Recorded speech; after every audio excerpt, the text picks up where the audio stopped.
Dovesse farsi lei una maglietta che ormai vanno di moda per voi, cosa scriverebbe?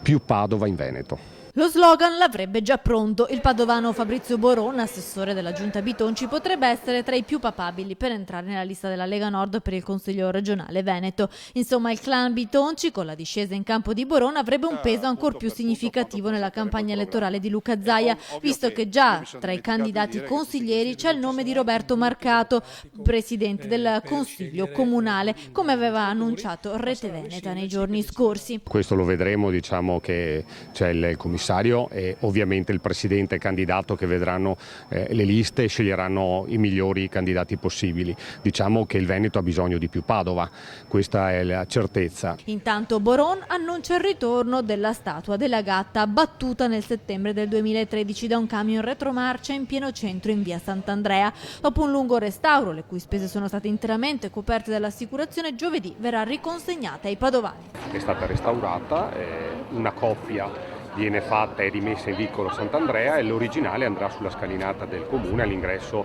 del Palazzo della Ragione.